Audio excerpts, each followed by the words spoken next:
Okay. So continuing. No, I think we finished this. Krishna. Okay.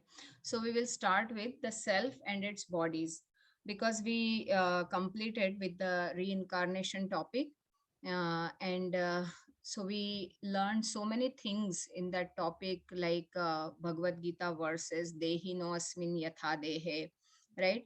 So the soul passes from childhood to adolescence to youth to the old age, right? But this is the transformation of body, but the soul still remains the same. That was the unique point. And depending on the karmas that soul actually performed, accordingly it gets the next body. So if the soul gets into a dog's body, say for example, then it completely forgets the human body, right? So for example, like it happens in our dreams sometimes, that we see ourselves being chased by a tiger or something. So we actually completely forget that we are sleeping and we are peaceful right now, but we get completely anxious, right? And we start running, and we start palpitation starts, as if this is a real scene going on. So actually soul gets into that dream basically. So similarly, this life is also like a kind of a dream for us, and as soon as the soul gets into the another body, it completely forgets about this life. Okay. And it starts behaving just like the conditioning of that body. So it if it gets into a dog's body, it starts barking, it starts wagging tail and all those kind of things it will start doing. And it will completely forget that it was a like a some teacher or a doctor or a lawyer in its previous life. Okay. So that's what happens, that complete forgetfulness is given. Otherwise it will become extremely sad for a soul to enter into a dog's body or a insect body or a beast body, to remember that I used to be such a nice human. Okay. So this is all about reincarnation. And also Prabhupada ended with some nice things for us to contemplate, that what are the real questions in life. Okay. This daily bread and some daily problems of going to bank or going for groceries, or filling fuel in our cars, or dropping and picking the kids. These are not the problem, real problems. I mean, they are the problems, because they we face these kind of problems in our day to day life. But we should never forget the original purpose of our life, that we are the spirit souls, and we want to make our soul's journey more and more like comfortable and better. And ultimately what we need to do is we need to go back to our actual home, that is the spiritual world, and never should come back again. Because when we take birth in this material world, all the problems start, because this material world is not a place of for living of a spirit. Okay. We are thinking that we are human beings, but basically we are spirit souls. All the living entities are spirit souls, right? So that's where he stopped, leaving us contemplating that what are the real questions, what are the real problems of life. Okay. So then we are starting to the next topic, that is self and its bodies. So you are suffering because in your past life you indulged in sense gratification and got a body according to karma.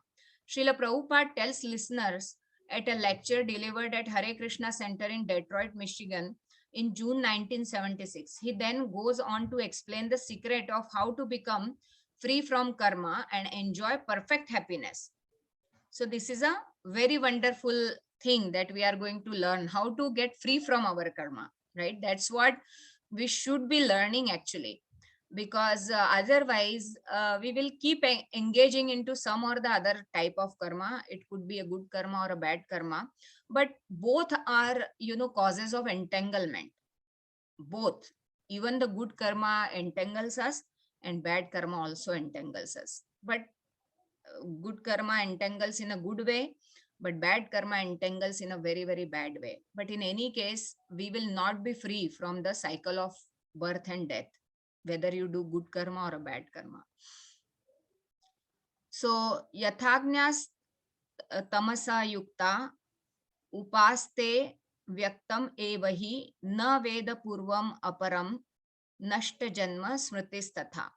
As a sleeping person acts according to the body manifested in his dreams and accepts it to be himself, so one identifies with his present body, which he acquires because of his past religious or irreligious actions, and is unable to know his past or future lives. So this is the translation of this verse, right? So I just gave you an example that when we are sleeping, we are dreaming something and we are thinking that we are that person who is inside the dream, right?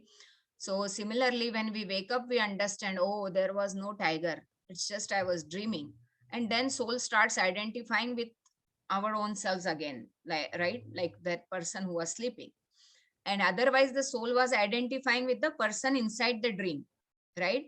So the whatever our soul identifies with, we are attached to that thing or that person very much, too much. Okay, so it is something for us, all of us, to contemplate on. Whom do we identify with the most, or with what thing we identify with the most? You know, children get really upset when their phones go here and there, even us also. So we are attached to our phone. It's, in one sense, it's our identity. And also we are attached with our kids so much. They are, in one sense, our identities, right? So soul identifies with different things, different people, and it gets so hurt when it loses them. Okay, either it loses the people or those things, the soul feels very, very hurt, right? So it is worth contemplating with what do we identify so much, and where should we be identifying actually. So here is a very good example of the ignorance that covers the living entity in the material world. When we dream, we forget everything about ourselves, that we are Mr. Such and Such, an inhabitant of such and such place with such and such bank balance. Everything is forgotten. And when we are awakened, we forget about our dream. But whether we are in the awake state or dreaming state, we are seeing our own activities, right?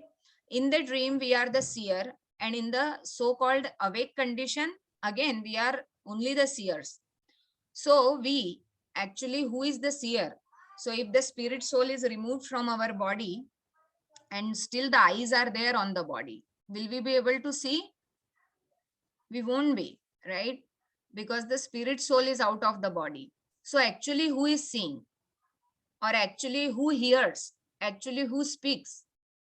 It is the spirit soul who hears, who speaks, who listens, who can feel. Because when spirit soul is out of the body is just like a lump of dead matter, right? So this is actually the spirit soul who is feeling all these emotions, who is feeling through all these senses, right? So actually experience is taken by the spirit soul. So one who is experiencing, whether it is in the dream or whether in reality, the spirit soul remains the same, but circumstances change and we forget, right? So similarly, we cannot remember what we were in our previous life, nor do we know what we are going to become in our next life. But it is a fact that spirit soul, as spirit souls, we are eternal. This is a fact. Okay, because body will keep changing, keep destroying, will take new bodies, but soul will continue to live. Therefore, we should not lament on our near one's death. Well, that's easier said than done, but that is the philosophy behind it. That when they die, actually they are not dying. They just pass to some other place. It's just that physically they are not present because we were attached to them. So we feel that physical presence is everything, right? But sometimes our near ones go away for jobs or for some education or something. That time we don't feel so bad, right?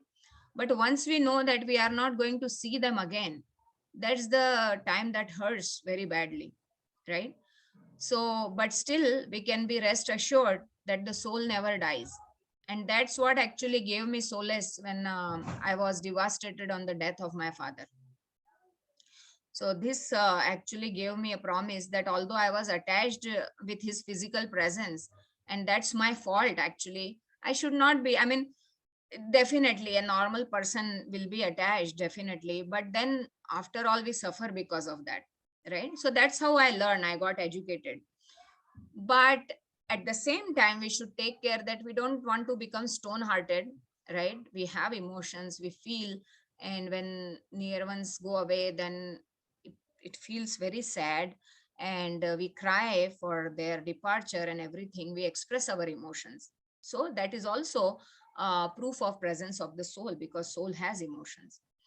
So we existed in the past, we exist at the present time, and we shall continue to exist in the future. Krishna explains this in Bhagavad Gita 2.12. Okay, so that verse that we had previously discussed.